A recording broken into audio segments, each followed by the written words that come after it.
I've often wondered what would happen if I hit one of these. Road engineers call them ramped ends. It's the traditional way of dealing with the end of a crash barrier, ramping the barrier down into the ground and finishing off the end with a sloping lump of concrete. They've been used since the 1970s. But I've always suspected these ramped ends could act as launch pads, catapulting your car into the other carriageway or anything in its path, in a sort of imitation of a Hollywood blockbuster stunt.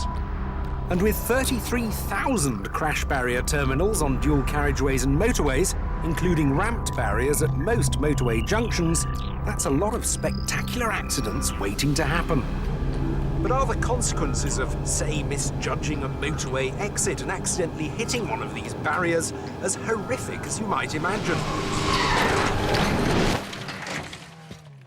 Well, we've joined highway engineers Mott MacDonald and Balfour Beatty, who are going to do an experiment to find out.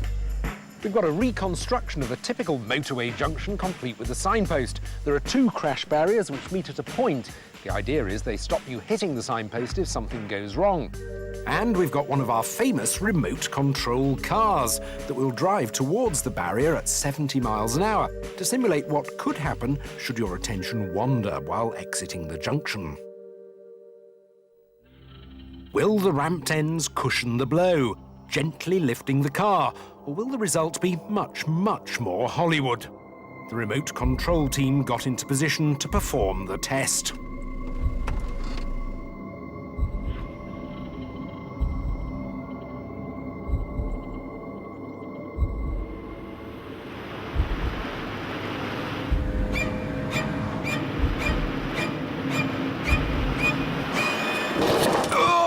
And they missed!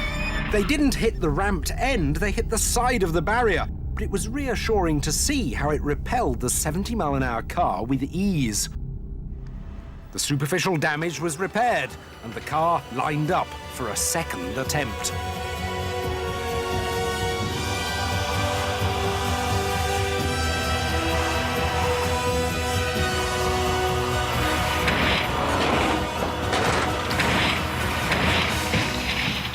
A direct hit, and it was as spectacular as my worst fears.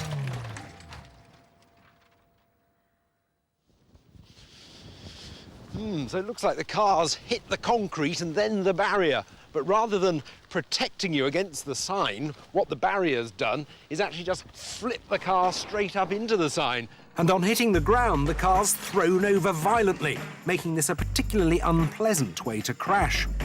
The consequences will be even worse with a bridge parapet rather than a sign behind the barrier.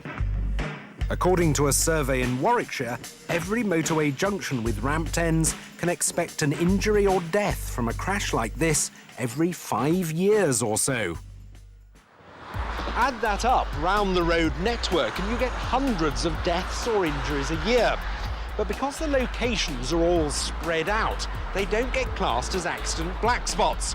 And it's hard to justify changing the barrier design. Thankfully, new barriers currently being installed are safer. This may look severe, but you can hit it at 70 miles an hour with a much reduced chance of injury and without the car flying into the air. Where the barrier has to protect a broader object like a toll booth, these crash cushions are now being used. The Highways Agency are also improving the design of structures the crash barrier's there to protect. Energy-absorbing posts, like the ones we've already featured on Fifth Gear, are much less damaging to hit. With friendly road furniture like this, you don't need a barrier in the first place. I'd certainly rather drive into one of these than fly into this.